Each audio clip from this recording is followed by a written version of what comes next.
Hey everybody, welcome to the Slick Tree Podcast. I'm your host, Colby Langford. The point of this show is to help improve ourselves as dogmen and to raise the quality of the dogs on the end of our lead. So let's settle in, turn the volume up, and let's see if we can't learn a trick or two together from our guests.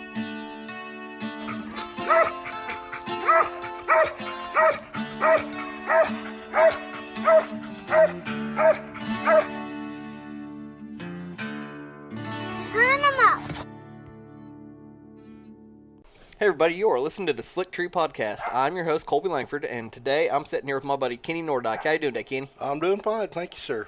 Yeah, we're up here in southeast Kansas. I made the relatively short drive over to come say hi to Kenny, and brought a couple dogs with me, and we went out and did a little bit of hunted with one of Kenny's dogs, and I brought a little Jip up that Kenny's going to mess with a little bit for me, and brought my Cray dog, and we got to look at some squirrels and get some shot out.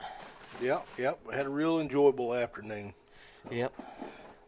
I always enjoy the Fox Squirrels up here. They don't. I'm used to every squirrel I tree just about around the house. I got to chase it 100 yards for it stops long enough to shoot it. Well, they're a little easier to keep up with, and they're a lot bigger target. I will say that. They are a lot bigger target. And as you get older, and my eyesight's getting worse, I could probably use something the size of a football up there. To be right honest with you. Yeah. You ever weigh any of them Fox Squirrels? I have not. We ought to weigh one or two of them. Them suckers are big. I guarantee you they're 2-pounders. I've got a set of scales right there. The wife's already on her way to get them. Yep. So. But no, did you tree very many grays up here?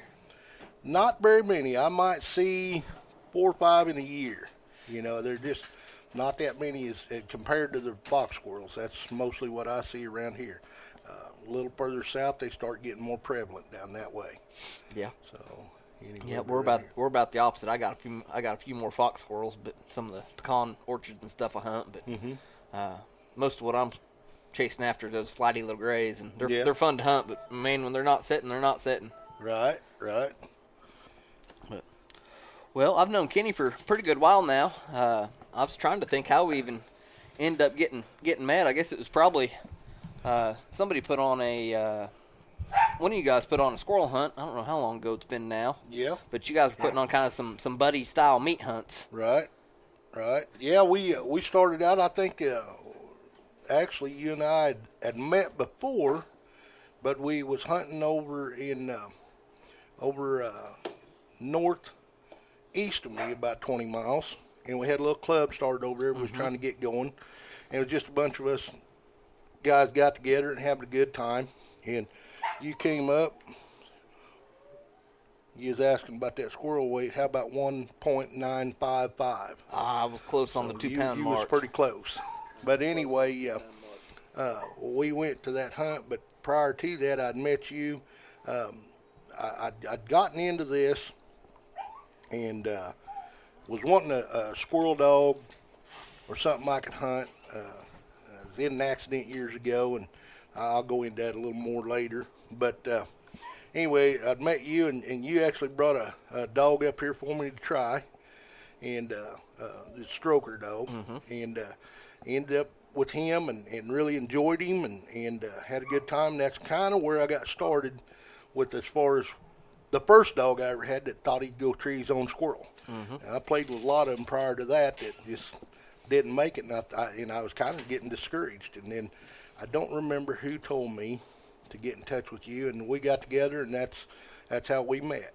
And that's probably been, I'd say probably been 8-9 years ago, if not more. Probably so. Probably more. Trying to think. Yeah, because I've lived here 7 years, and I was at the other place 3 years probably before that. Yep. So I'd say good 10 years. Yeah, I was thinking it was about 10. Yep. But well, tell us a little bit more about yourself as far as just who Kenny is. Well, I started off hunting when I was a kid. I know that was one thing you want to know, what a little bit of background. And we lived up in Missouri over here in eastern Missouri, and Osage River bottoms. And at 5 years old, I remember my dad taking me coon hunting a lot. We coon hunted when I was a kid, and remember many nights that he'd carry me because I got too wore out when I was 5 years old to keep up. And I also remember many nights I think he just got tired of messing with me and built a fire and said, "I'll be back for you."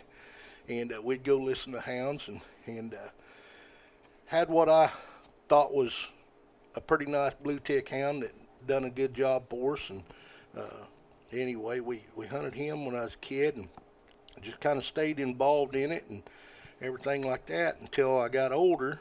And I've always had hounds, and then I've always had a beagle or two running around until the last few years. And anyway, had a lot of fun with that. Done a little bird hunting, trained some bird dogs for some people and myself, and got into duck hunting, trained a few duck dogs and stuff. And a lot of work goes in there, and a lot of hours and things, and just I enjoy the dogs. Probably, I don't know if I need to be saying this, but I probably like my dogs and things a lot better than I like a lot of people. Mm-hmm. You know, seem to get along a little better. But anyway, yeah, that's kind of where it all began, was back when I was a kid with Dad and growing up through my teenage years and whatnot with what most people would consider trash dogs. I had a Walker dog. I don't know if he ever treed a coon, but he sure treed a pile of possums for me. And as a kid, I didn't mind that. I was just out hunting. And then it kind of went on, like I said, got into the bird dogs and got into the beagles, done a little field trialing with the beagles, and was pretty successful. And then, you know, later in years, I got in an accident. That's what I was going to tell you about. I know you know about my legs not working great. And I've always been a comedian, or so I think.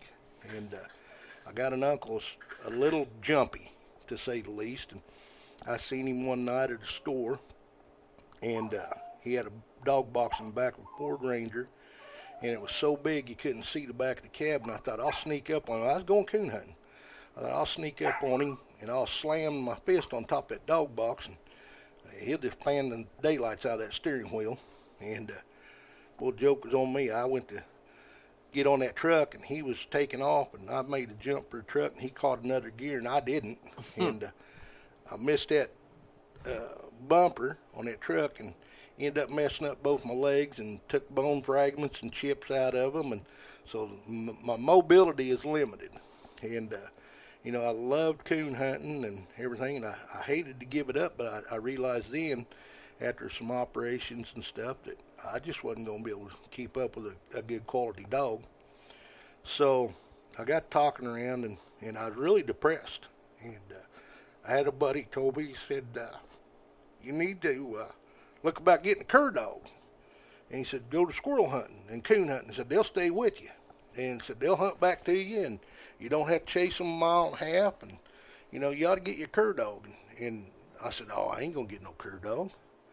I said, what the heck would you want a cur dog for? Oh, he said, they're nice to hound. And I said, and I didn't understand what a cur dog was. Mm-hmm. You know, I thought a cur dog meant that Fred's dog over here on the farm crossed up with Julie's dog down here in town and throwed some mutts, and that was a cur.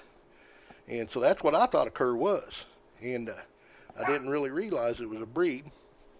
So the more I got to quizzing about it, and a guy I said, well, where did I find one of these things at? And I'd never seen one. And a guy said, well, go see a fellow by the name of Robert Ray. Said, I think he's got one that you know, would be good for you to start with. So that's what I did. And I enjoyed messing with him. I can't tell you who was a squirrel dog, but he'd treat one here and there. And I think he treated one coon for me during the time I had him. And I thought, well, maybe I ought to try to get something a little better. That's when you and Stroker come into the program, and I hunted Stroker probably 3 years and enjoyed him, you know. I'm gonna jump in right there and tell you, which I believe I was totally honest with you on him. Mm-hmm. And he hadn't really treed much. Mm-hmm. And I brought him up here, and we threw him out in front of the buggy. Yeah. And drove him around, and he looked like a totally different dog than he ever had before. Yeah. Yeah. He went to treeing squirrels that day, that minute that we put him out on the ground in front of you. Yeah. Oh, that's good right there. Yep. I think I traded you a trailer for that. Yeah, you did. For that you dog. But yeah. Yeah, I got him, and I hunted him 2 or 3 days in a row after that, and boy, I was fired up. It was on, and he looked good. I treed squirrels with him, knocked squirrels out, and I was excited. And then I took him out, I don't know, 4th or 5th time, and he wouldn't hunt. And I mean, just would not hunt. And I worked and worked and worked with him and tried to get him going. He just flat would not hunt. And that went on about 4 or 5 trips. And I think I might have called you, and I told you, Colby, I don't know what's going on. I can't get him to hunt. And you said, I'll just keep taking him. And I said, okay. And I said, well, I'm going to.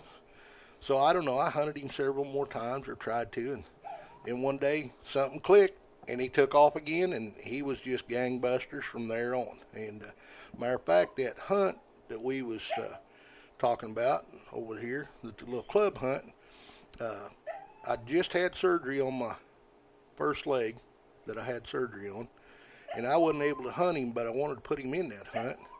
And a friend of mine said, I'll hunt him for you. And actually won that hunt. I ain't bragging about that, because to me, winning a hunt on circle hunts, nobody else seen a squirrel. He had a den or a nest or something, I don't remember. Nobody else's dogs treed that day and didn't do nothing. He won that hunt, and I felt so bad about that, because to me, in my mind, you need to see the meat. Mm-hmm. And honestly, the trophy that they gave away is still sitting at the clubhouse, because I wouldn't take it home. I said, nah, I don't like that much. I said, if he earns it all, I'd be interested. And but anyway, I kept hunting him for a few years, and then I got a little tiny feist dog, and I named her Tiny, and I started road hunting. And I drive some fields and stuff. You know, farmers are. I got a lot of good friends and acquaintances that let me go where I want, and as long as you ain't in crops, they don't get excited or nothing. And I started kind of following them around with side by side, and got to where they'd treat quite a few squirrels and stuff and coons, and started having a good time with that.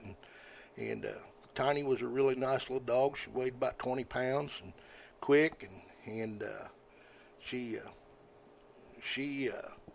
got hit by lightning, of all things. And so that kind of broke my heart, and I kind of took a step back for a little bit. And I thought, well, I want to keep this up. I'll back up a minute to the coon dogs before I got into these curs and the feist and stuff. I decided that my legs was well enough I might be able to hunt one. And I went off over in Missouri, and I bought me a really nice young Walker Jip. And I went hunting with some friends, and they got in a half-mile deep, and they treed. And of course, with nowadays electronics, you can tell just about where they're at and everything. I thought there's a big den tree right there. But it was a half-mile in, so there was 3 of us going to go in there, and them young men took off in there. And of course, I was trying to keep up, and I couldn't keep up with them, and I was holding them back, and I kind of started feeling bad about it. And I finally told them, I said, you guys go ahead and go to the tree. And I said, I'll be there eventually. I said, don't worry about me. I said, I'll get there. Well, I met them on the way out. They was coming out, and I was still going in. And they said, well, it's a big den tree. Well, then they stood around there and waited on me to kind of keep up and this and that. And I was really burning up a lot of their hunt. I told them, I said, guys, go. I said, I'll find you. I'll call you. I said, when I get back to the truck, I'll call you. Then I'll come get with you, and we'll go again. I said, but go cut your dogs. So they finally reluctantly went back to the truck. And I realized on the way back to the truck, I wasn't going to be able to coon hunt no more. It was over. And I miss it. I really do. I miss listening to the hounds. And so anyway, sorry, I'm getting emotional. Oh, you're all right. But anyway, that's how the cur dog thing come around, and they've been a blessing. I really enjoyed them. Not much mouth on the ground, but boy, when they hit and they're barking your treat most of the time. And had a lot of fun. I'm able to drive along and road hunt them, and I really enjoy the road hunting. I take my wife with me. I've got a wonderful wife, and she hunts with me a lot. If you tell her let's go hunting or fishing, you better not be standing in the door, because she's going to run over you going to the boat or the truck, one of the two. So anyway, just very blessed with all the things that went on. And honestly, I spent money on dogs, and not a bunch because I ain't got a bunch, but never did want to aspire to be a rich man. I just wanted to be comfortable and do things in life that I enjoyed. And the good Lord's blessed me. And anyway, the best dog I've ever owned has been a free dog. And it was a dog that I turned down multiple times. My buddy Steve Trimble, you know him, he kept telling me, he said, Kenny, there's this dog, this cur dog over here, you need to get her. I said, she's free if you want her. And said, he's a good friend of mine's got her. Said, he's got a pair of them, brother and sister. He said, you need her. And I wouldn't take her. It's my Maggie dog, and I wouldn't take her and wouldn't take her. And I wouldn't have took her if I knew what she was.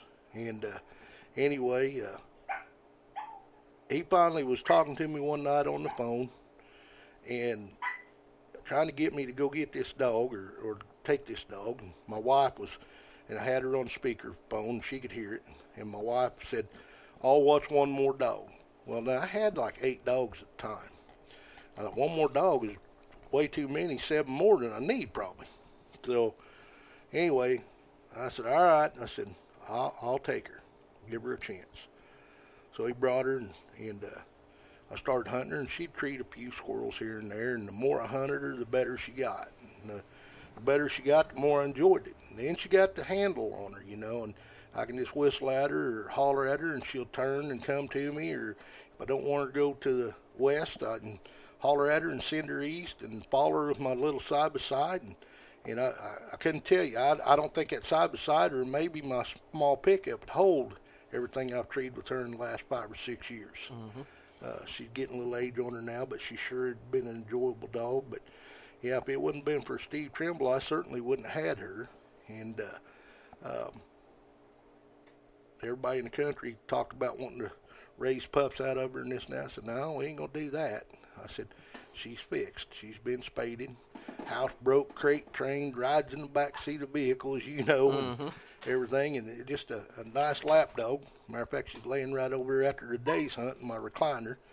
But anyway, yeah, this pleasure hunting. I'm not no competition hunter.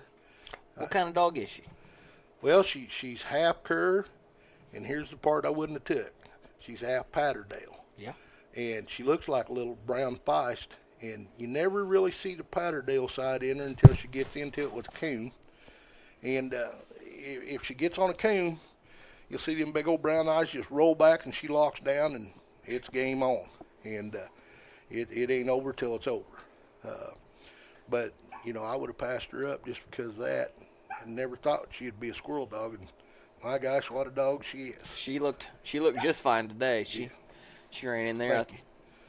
Thank you. Went to train them. You could tell she's a nice little road dog for sure. Oh, yeah. She'd be run from the buggy good ways, and then all of a sudden you'd see her kind of perk head up a little bit and going to I guess you'd call it Tigger mode. Yeah, that bouncing and hopping. Yeah, and you could pretty well bet she's going to be treated directly. Mm-hmm. Yeah, she does a pretty good job, and she uses her nose and her eyes and her ears. She uses every faculty she's got about her, and she wins a lot of squirrels for me when it's dry like it is now. This is tough. And her and Cray today hunted together, and we hunted them both out there, and they both done really well. And that's tough when a dog can pull one out when it's just dusty and dry. Midday, yeah.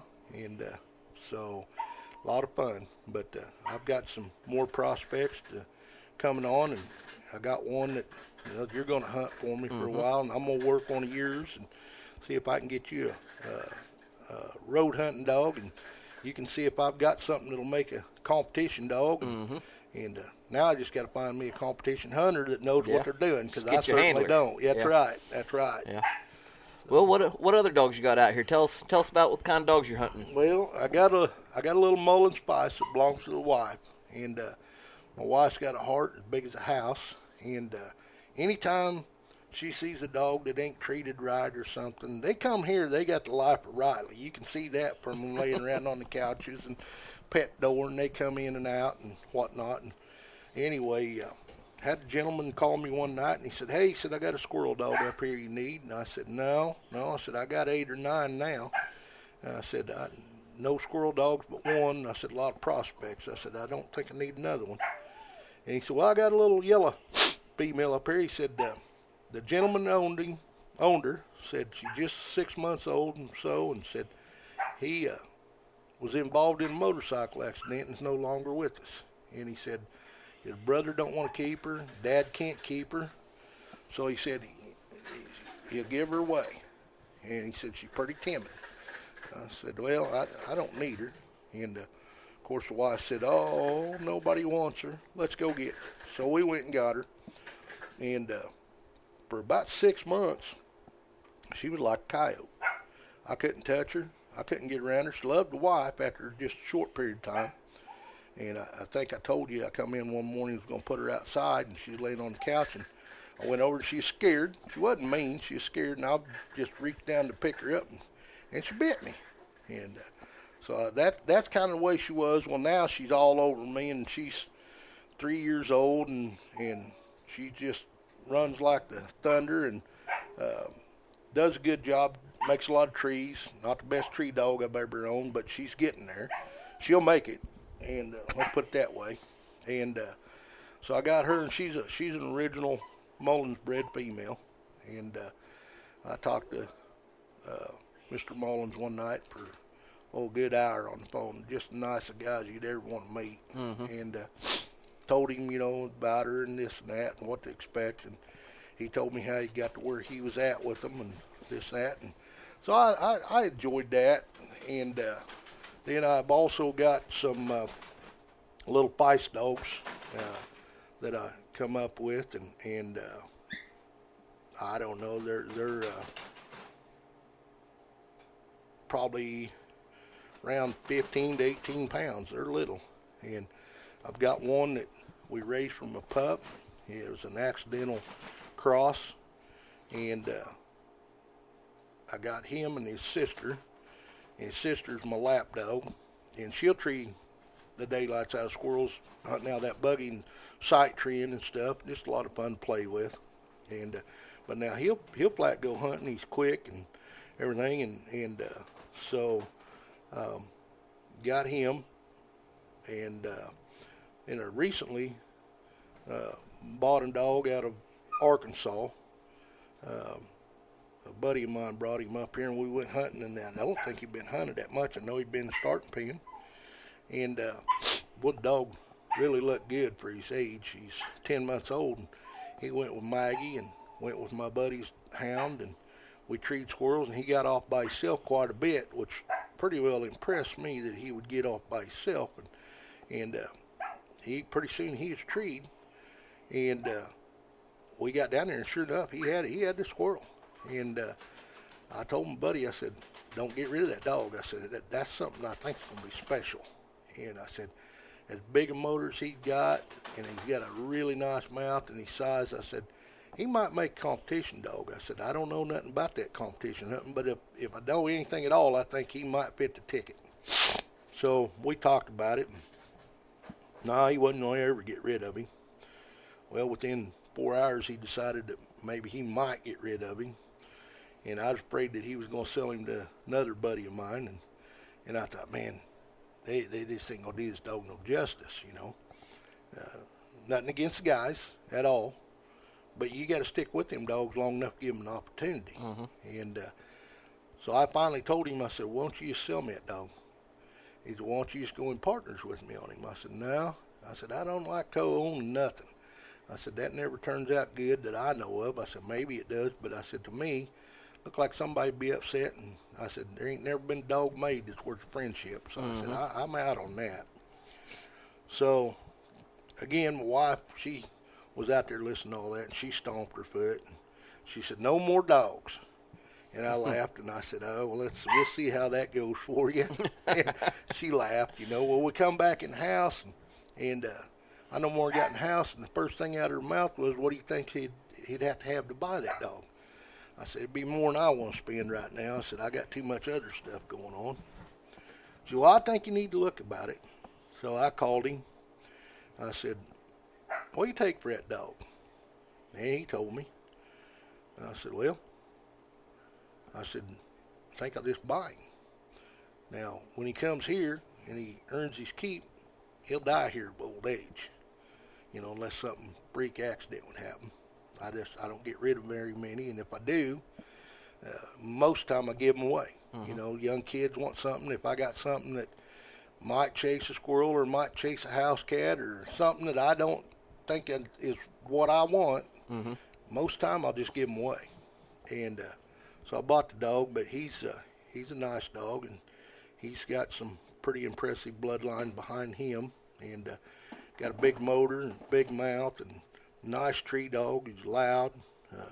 He just needs some time in the woods, and he needs to be with somebody that's capable of walking, after this deal with my legs. And I don't, I can walk a quarter mile, but, you'll be there in a couple minutes. I'll be there in about half an hour maybe. And so that's kind of what I've got out there that right now is kind of conglomeration of everything. If it'll run and tree a squirrel, it don't matter to me what it is. I got a chihuahua laying right over there. I guarantee you. If you come up here in the daytime and she's out in that backyard, that big oak tree, and there's a squirrel out there, she's going to be treed right along with the rest of them. So it's just a lot of fun messing with the dogs. And I'm certainly not no professional. I certainly don't know everything in the world. I'm 63 years old, just retired, and I've certainly got a whole lot of life ahead of me and a lot of learning. When you stop learning, they just will put you in a box. You're done. So that's kind of where I'm at with my hunting and my dogs and whatnot like that at this point in time. Well, let's kind of talk about your kind of the general area. We mentioned your southeast Kansas. Just talk a little bit about kind of go a little bit more into the type of timber and just kind of the train and kind of how you expect your dogs to hunt for you, what you want them to do, and kind of how just the general way you hunt, because it's sure. I interview a lot of people on here that are really big into competition style dogs that are going to get gone, go yonder, and be totally far away from everything else and right. be independent. And that's really not. I don't know that that's really the majority of people that are out there squirrel hunting. Sure. And probably listen to this podcast. And I think you're probably the way you hunt's probably a lot more relatable to most of the people that listen to this than maybe somebody that's going hauling to a NSD or USDC hunt every weekend of the year. Sure. So what I like to do is I've got a foundation dog, I call it. Let's just say it that way. Something that'll run and tree squirrels that will road hunt for me, and I want that dog, and I'll put a young dog with it, and that's how I start my young dogs. Well, I want that dog to be in front of my side-by-side, and I hunt a lot of country roads up here. Like I said, there's not a whole lot of traffic on them. First thing I do is get an extremely good handle on them, because if I see a car coming, all I got to do is whistle, or if I need to, I can tone one, and I don't hardly ever have to tone one of my dogs anymore.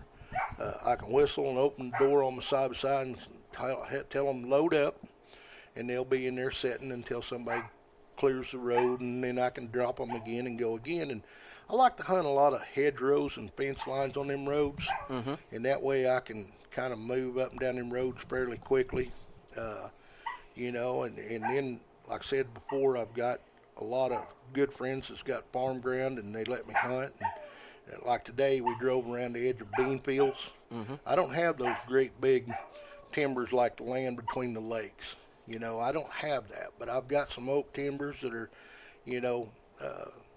maybe a quarter mile wide. Maybe a big timber's 2 miles long through there.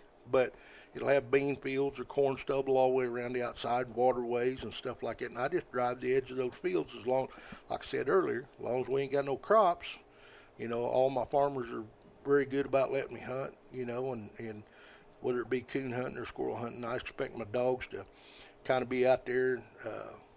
Maggie, she can kind of get a little out of hand once in a while, and you'll laugh about this, especially coming from what you play with and your cray dog. I might see Maggie at 400 yards and I'm having a meltdown.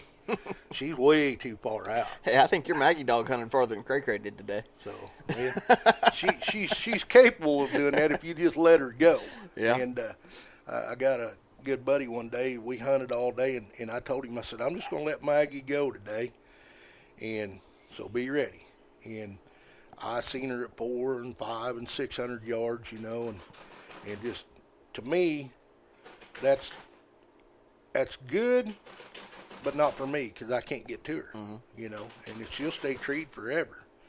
But I can't get those distances covered if I got to walk that far. But at the end of the day, he said, I've never seen her go like that. I said, you never seen me stop her.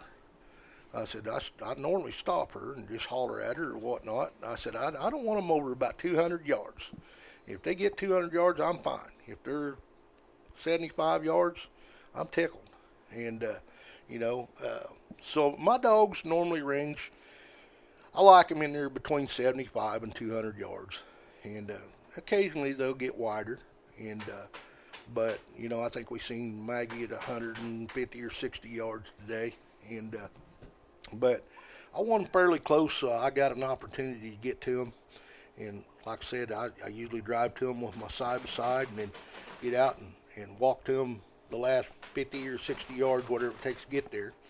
I want them moving all the time. I want them to handle. They absolutely have to handle with what I'm doing. If you got a dog out there and it don't have a handle on it, at some point you got a dog that's going to get run over. Mm-hmm. And they absolutely have to handle. I started a lot of young dogs here that I keep, and I got too many. And, it's awful hard to hunt as many as I got and give them all their fair cut. Mm-hmm. But, when I see something I like, I know what I like, and just kind of go from there. But, one thing I see is a lot of guys will, and nothing wrong with it, to each his own. Everybody's got their own flavor. But I see a lot of guys, and even in the coonhound world, and in the beagle world, if, dogs 6 months old and ain't treeing, or 7, 8 months old and not working, they're ready to give up on it and move on to something. They want something instant gratification right now. I got dogs out here that's 2 and 3 years old before they ever barked at a squirrel. And I just keep taking. Patience and just determination that they will make it. And most of the time they will. Mm-hmm. And, that takes a lot of time and a lot of effort, and especially when you're trying to tinker with as many as I do. So, I feel guilty at times because one gets left at home when he shouldn't have. And, I took this other one, and I think at one time I got a dog box off you that held, a 4-hole dog box. Hey, I'd like to have that dog box back. Yeah, well, so would everybody else. But anyway, I had that rigged up to where I could haul 8 dogs at a time. I thought, well, I'll take 2 and put them on the ground. When they tree, I'll put them 2 up and dump 2 more.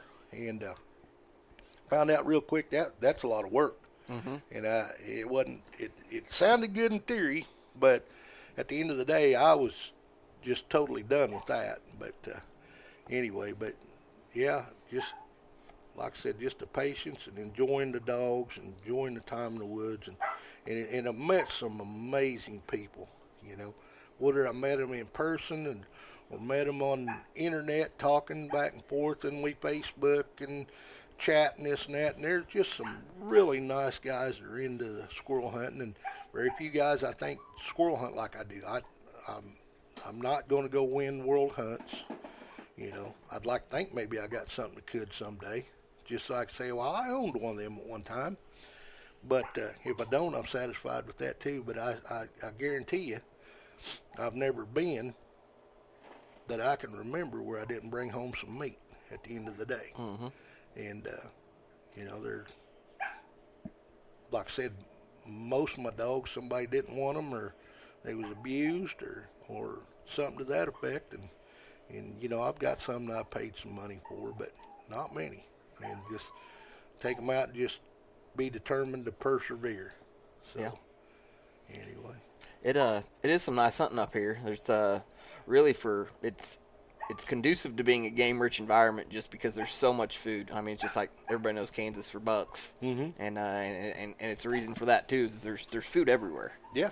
I mean, beans and corn and pretty nice easy. It's fertile ground. Yeah. It's fertile yeah. ground. And a lot of pecan timbers, you know, that I've got access to.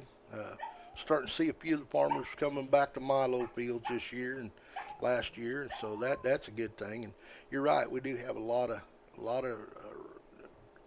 row crop type feed, and like I said, the pecans, and you know, we got an abundance of water, you know, so it makes for a really good time to hunt, and I enjoy it. So, and I enjoy and I'm so blessed to be able to hunt where I do, and that's all just to the good Lord. Praise Him. You know, Amen. it's a lot of fun. So, Yeah. anyway. Yeah, it's pretty good walking up here too. It's other than a ditch, Yeah. it's pretty flat for the most part. I mean, it's not just Yeah, you flat ain't as a got pancake, that, but you ain't got that hilly Ozark terrain, Yeah. that's for sure. Yeah. If I had to do that, I'd probably take up gaming on TV or something, Yeah, because I don't think I can do it. Yeah, you ain't got to worry about any rocks tripping you up. You got to No. watch them corn stalks though. That's right. That's Yeah. right. But yeah. Well, I wanna back you up a little bit, and I'm gonna age you Okay. just a little bit. So talking about going hunting with coon hunting with your dad when you were just little. What kind of lights were you guys using back then? Oh my! I remember we started off we bought the best of the best. Dad had the best carbide light you could find, and light that fire, you know. And he'd never let me mess with it 'cause he was afraid I'd blow myself up or something. I don't know. And I think he just didn't want me messing with his good light. We had some lanterns. I remember hunting with a lantern when I was a kid, and then the carbide light come along, and we had them. And funny story, when I was probably 7, my dad had a Walker dog and that blue dog, and the Walker dog was a kill dog. Yeah, he wasn't good for nothing other than fighting. And we treated a bobcat one night, and that's how he expired. The bobcat opened him up, but nevertheless, the dog was a big old Walker dog, didn't have no tail. Hey, And, that's my style. Yeah. Good looking dog, and pretty good tree dog. But like I said, as far as tracking, he wasn't much. And we went one night, and my dad had that new carbide light. You talking about that, and of course back in the day, whatever it took to get a coon, you did it. So Dad said, "Well, you tie the dogs back, hold old Bob. I'm gonna crawl up there and kick this coon out." I said, "All right." So I wasn't very big, so I was holding Bob. And Dad got up in that tree with that, and he's so proud of that carbide light. And he knocked that thing off his head, and it went to the ground. And I mean, that dog, I don't know what all he done to that light, but it never worked again. And Dad was so mad at him. But anyway, yeah, that was the carbide light era. And then I remember they came along and they come out with wheat light. Dad bought a wheat light. Man, we was uptown then. Until then, I remember, I don't know if you were old enough to remember them or not, but they used to have a big old handheld light, had a great big old head on it and a handle, and it took I forget how many bolts, 9? I think bolts? some of them were. I don't know that. I want to say those were 6-volt. They Or might have four, been. 4-volt lights or 6-volt lights on a 4-volt bulb was like the original hot light. Yeah. Well, these things I here think the Wheats were a 6-volt system, but I'm not 100% on that. Yeah. But anyway, this was a handheld thing, and boy, it shined to the far yonder. You know, you could just shine as far as you thought you needed to go, and boy, we was uptown again. And then, like I said, then the wheat light come along, and then after the wheat light, the night light, and now they got LEDs and all this stuff, and it's changed so much, and multicolored headlights, you know, for your light, and it just, you know, I look at all this technology from when I was a kid, and you know, back in the day, I couldn't tell you how many miles I drove trying to find one of my old hounds that got lost, or I got lost, or something, and how many gallons of fuel and dollars spent looking for dogs and stuff, and then they come along with the wildlife tracking units. old beep beep. Yeah, and boy, beep, beep, beep, beep, beep, beep. Yep, there he is over there, but you didn't know how far. You could kind of get it. If you got good enough with it, you could kind of tell if it's in that section or the next one. And nowadays, all this technology with Garmin and Dogtra and everybody, and it's just crazy. I don't know how we done it without it. And I watch these guys hunt, and I see some of these young kids, and they turn that on, and they never take their eye off of it. And I use mine a lot. I got a dash mount. You seen it today. Mm-hmm. And if I wanted to know what was going on, I could turn it on, pull it up. Most time I don't use it like that. I just if my dogs disappear more than just a few seconds, most likely they're under a tree somewhere. It's time to turn that on if I don't hear them, and find out just exactly where they're at. But the technology's changed so much, and I've got a lot of friends. We laugh and joke about that. And how did we do that back in that? Well, and I'll be the first to tell you, I've lost a couple dogs when I was younger. You just never found them again. I don't know what the aliens got them or what. Bigfoot. Yeah, but they disappeared and to never be seen again. But it's sure come a long ways. And to age me, I'm 63 years old and be 64 in about 6 months. And so retired this last year, and I watched my granddad work long enough to killed him. He was a workaholic. I thought, I'd like to enjoy some of this life a little more than just working until I'm ready to go home. And so I got a chance to retire, and I did. And I really think it's probably been the best job I've ever had. Yep. I'm busier now than I've ever been, but it's good. And so it allows me to do all this hunting and carrying on like I do. And it's just, but yeah, that, you wanted to age me, there you go. You got it. Yep. Yeah, speaking of your retirement, looks like you've been catching quite a few fish through the summer. I've been on a few. We've caught some crappie and some flatheads, and we went set lines in the river, and we've caught a few 40s and a couple of 50s, and everybody thinks that's a big deal, but they're not as good at eating as them 12, 14-pound blues, in my opinion. Mm-hmm. But, yeah, well, I've been very fortunate. Got a pretty good load of fish in the freezer to last the winter. And the wife, she's been driving me crazy to get in the deer woods. And I keep telling her it's too warm yet. But, we don't. We live off of fish. We live off of deer. And I buy some chicken. Mm-hmm. And that's pretty well what we survive on. I haven't bought beef in 3 years. And the prices, maybe I'm just hard-headed that way, but I just refuse to think that that's something I need to spend that much money on. Mm-hmm. And so, we kill 2 or 3 deer every year and process them here at home and package them, and and I enjoy it. And I can't say I like deer hunting, but I sure like deer eating. Mm-hmm. The wife, now she likes the deer hunting, but anyway, so yeah. Yeah, I've been known to trash on a deer a little bit here and there, and I'm not too mad at them. I grew up pretty mad at them, but I'm just I'm generally not that mad at them anymore. I like to go out a little bit, but I'm about to the point where I just wait till it's good and right. I like to. I've got a pretty good system worked out. I spend enough time squirrel hunting and walking, mm-hmm. and I just scout. Yeah. On all my squirrel hunting spots, and then once the sign starts getting right and the wind gets right and everything's right, you just go make that one set, and it usually works out pretty good. Yep, you're good to go. You know where they're coming from and going to, and it can all be wrapped up in about 2 days by the time you get done taking your game and processing and getting ready for the freezer. And yeah, that's good stuff. I remember, everybody talk about all the wild game I eat. I got a buddy that he was just flabbergasted that we don't buy beef, and growing up as a kid, we lived off a lot of wild game, and I remember growing up as a kid, ate a lot of coon, and and I can't tell you I'm a fan of coon.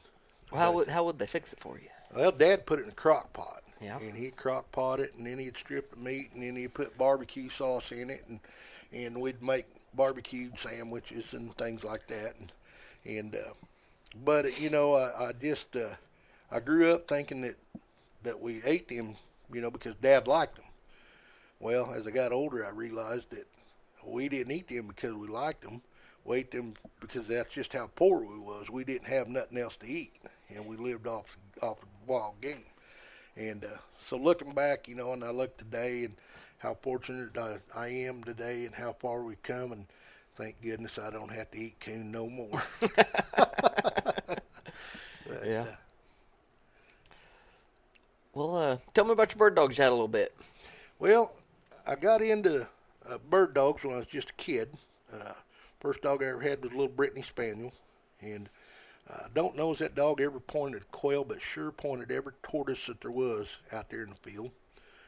And I don't remember. I gave that one away to somebody, and I ended up later in life. I kind of got into the setter dogs, English setters and stuff, and I really liked them. Other than up here where I hunt, you got a lot of cuckaburs, so that was kind of a mess. But started training bird dogs and stuff, and had a really nice dog, and my uncle had a really nice dog, and so anyhow, hunted for several years and raised a few bird dogs for some guys and stuff, and then of course as the quail kind of depleted, I got out of that because to me, if I can't go out and find the game that I'm hunting for, then ain't no sense continuing chasing that game. And so anyway, after several years, I got rid of all the bird dogs, and the last one passed away, and this, that, and the other. And I still got guys call me up and reminiscing about a dog they might have bought. And I had a buddy call me up and here a while back wanted to go have lunch. I hadn't seen him probably 15 years, and he said, "You got any more of them bird dogs?" I said, "No, I got out of that years ago, Mark." And he said, "Man, old Red," said, "he passed away," and he said, "I ain't never had a dog like him." I said, "Well, yeah, he wasn't bad." And so he wanted me to find him another one. I said, "Mark, I wouldn't even know where to look." I said, "That's kind of like hunting hen's teeth for me." I said, "Almost non-existent." And I said, but I'd talk around to a few guys, and so I did. And he finally come up with a dog, so I hope he's doing well with it. But with the amount of birds we got, unless you go to a preserve or something where they're putting them out, it's pretty tough. I see a few birds around when I'm out hunting, but not like I used to when I was young. And then I got into, like I said, I've always had a beagle or two growing up, and I loved listening to them beagles, noisy rascals. And I got into the beagles and went down into Oklahoma and bought a beagle. And a funny story about it. A gentleman, he's passed on now. He's a really good friend of mine. We became great friends. But a gentleman by the name of Ed Reynolds. And I was talking to Ed one time, and he said, "Well, I got several beagles." And he said, "You can come down and pick you one out. $150 any dog you want." And $150 to me at that time was a pretty good chunk of change. And you got to think, I was driving I think it was a 69 Ford Galaxy four-door back and forth to work. And the wife had a Pontiac that the transmission was out of, so she went in reverse everywhere she went in town. That ain't no joke. To this day, I'm telling you, she'd go uptown 4 or 5 blocks and have to back that car up to the post office to get up there. And we didn't have no money, and I decided I'd go down there. So we went down there, and we got on some four-wheelers, and he began to hollering at dogs, and they come out of every building and every nook and corner. I'd never seen so many beagles. And we went hunting, and we hunted for a while in these big open meadows just south of Miami down there. And he said, "What do you think?" I said, "You got a little brown dog." I said, "I kind of like what I'm seeing out of him." He said, and he always had a big old wad of tobacco in his jaw. Loved that guy. He reached over and he spit. Kind of reminded you of that Josie Wells movie. And he said, "Just watch him, Ken. You tell me what you think at the end of the day." I said, "All right." So I kept watching him. I watched that dog. Excuse me. And I noticed he was a cheating son of a gun. And them other dogs would get out there and be moving the track, and he'd run and get ahead of him, and then he couldn't hold it. And he'd just fall back. then he'd cheat and get ahead again. So he was out, by about, I don't know, 10 o'clock in the morning. I done figured out he wasn't what I wanted. And but I noticed he had a blue tick, and I've always had a weakness for blue dogs. And he was out front most all the time. Made some nice clean checks, come out of them, good mouth, run hard, run with his head in the air. And I was liking him. And so we got back to the house and that afternoon, and it said, "What do you think about the brown dog?" I said, "Oh, I guess he's all right." He goes, "No, really." He said, "What do you think about him?" He said, "Are you interested in him?" I said, "No." I said, "I don't believe I'm interested in him." I said, "He's okay." And he goes, "Ken," he said, "they're all for sale." And he said, "You ain't going to hurt my feelings." He said, "I want to know what you seen out there." I said, "I seen a dog that was cheating like crazy. It couldn't hold a track for nothing." I said, "I wouldn't own him." And he just laughed. He thought that was the funniest thing. He said, "You're exactly right." He said, "Did you see something you did like?" I said, "Yeah." I said, "You got a blue male with a kind of a tan head?" And I said, "He's out front about 99% of the time." And I said, "Done a good job." He said, "Buddy," he said, "you picked out the best dog I had on my place." And I said, "Well, he's nice." I said, "But I don't suppose he's for sale." He said, "They're all for sale." I said, "Well, what do you want for him?" I told you, 150. I like tore the threads off my pocket trying to get my money out. And like I said, $150 back then was a lot of money for me. And I bought that dog, brought him home, and I hunted him. And I was hunting him one day and been running rabbit by himself for quite a while. And pretty soon he just shut up. And here he come. He's carrying this old dead rabbit. And old rabbit was all stiffened out and kind of looked like he had rigor mortis. And I took the rabbit away from him and I threw it over in the weeds, and I was plumb disgusted. That dog run that rabbit that hard and then brought me a dead rabbit that was obviously dead for a while. And so I left the place I was hunting. I threw the rabbit over in the ditch. And I called Ed and I told him what had happened. And he said, "Where's that rabbit at now?" I said, "Well, it's back there at the edge of the cemetery where I throwed it." And he said, "Go back and get that rabbit." And he said, "Peel him open and see if he ain't warm inside." So I did. And lo and behold, he was. But he wasn't bloody or nothing. I mean, it was weird. And I'd never seen nothing like it. I said, "Yeah, he's warm." He said, "Ken, you got you a good dog here." He said, "He run that rabbit to lactic." Well, I didn't know what lactic was.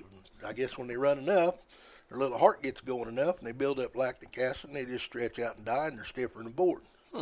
Never heard of that one. Yeah, and he could run one down like that. So ended up taking him to a field trial, and really the only thing that I ever done field trialing with was rabbit dogs. I kind of understood the mechanics of them. Like I said, these squirrel dogs, I learn something every day. I'm still learning. I tell you right now, I don't know nothing.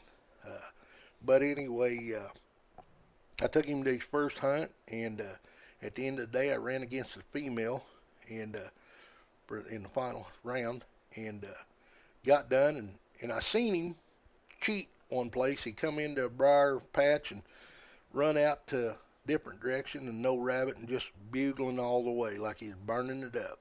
And the little female followed him out there, and as soon as she got out there 40, 50 feet, he shut up and went back in, picked up track, went clear over the hill and started again, and to get away from her. And I thought, well, that's a cheating rascal. But I didn't say nothing. Well, the judges seen that. So when we got back, they told about the second place dog, and she had 225 plus points.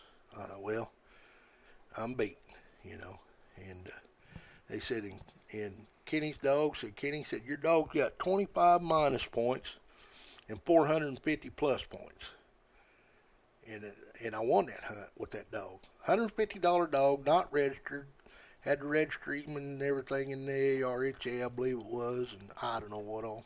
But anyway, I went on to hunt that dog a lot and done very well with him, and enjoyed him. But the judge took me off to the side after the whole thing was over and explained to me where that 25 minus come in, and I told him exactly where he minused him at, and he said, "Yeah, you seen that too then?" I said, "Oh yeah, I seen him lead her out there on a big joyride and then went back and run rabbit." And But anyway, like I said, I got into the beagles, and I've always had beagles, and still got half ownership in one with one of my best friends from high school, and he thinks he's the greatest thing since sliced bread. And I got out of that because, again, we don't have a lot of rabbits here. We got a lot of predation. Our state will not put a season on rabbits, and they won't. The limit is unreal. I think it's 5 or so rabbits a day. I got in on a Zoom meeting with the commissioners and was trying to get them to at least give us a season and whatnot. And the best that they could do was up the bag limit from 10 a day to 20 a day. And it's hard to start a rabbit around here now. They're doing better. They're coming back now. But between the pressure from here, we got a few guys that hunt around here, out-of-state pressure. You know, I see trucks from Kentucky and Louisiana and Ohio and Michigan. I mean, you know, they come here to hunt, and that's good. You know, I don't have a problem with the guys coming and hunting. They pay their money. They play their game and stuff. But it made it hard for me to justify keeping 6, 7 beagles when I could go dump 3 or 4 places before I'd get a rabbit started. So that kind of negated that. And then I started migrating toward the squirrel hunting, and I fell in love with squirrel hunting. It's such a rush. So that's where we're at today, anyhow. Yeah. Well, and Kenny, we're getting close to our hour time frame. There you go. I've sure enjoyed the conversation and hunting. You got anything else you want to talk about before we get off here? No more stories you had pinned back or nothing? Not that I can recall. I'm sure there's more stories I could tell you, but I could bore you all night with them. So it's kind of like Granddad told me when I was a kid growing up. He said, if you can't dazzle them with your brilliance, at least baffle them with your bull. And I think I've got her covered. Oh, well, I think everybody listening's going to enjoy this. It's been a good conversation. Well, good. I appreciate you thinking enough of me to give me an opportunity to get on here and kind of talk about it. I really didn't think I got much to say. Maybe, you know, if somebody can pick something up out of this. But, you know, if you're kind of getting at the golden years, you know, they brag about the golden years, and trust me, young'un, there ain't nothing golden about these years. Everything hurts and aches. But if you think you're done, try that road hunting. Get you a good young squirrel dog. Get you a dog and start hunting. Don't give up too quick. You know, put the time in and, you know, knock a few squirrels out. Spend some time working, get to know your dog. And for goodness sakes, I think my wife told you earlier, one of the biggest things I see people make mistakes, especially I think in the feist world, they don't spend enough time socializing dogs. You know, I've had several that the dogs are just terrified of people. And spend some time with them. Don't just put them in a dog pen and feed them once a day and think you've done your part, because that's not your part. Your part is to spend time with them, handle them, pet them, get them to come to you, get them to love you. I can't stress socialization enough. I just can't. So for what it's worth, that's what I know. And that probably fit in a thimble, buddy. All right. Well, Kenny, once again, thank you. And everybody else listening, take care and keep wearing out that boot leather. You betcha. God bless you all. I just want to give everyone that's listening a sincere thank you. Getting this podcast going has been a project. I really hope you're enjoying it, and if you don't mind, give the show a good rating and review wherever you're listening to it at, or share it on your social media to help get some traction. I appreciate it, and I'm looking forward to your feedback.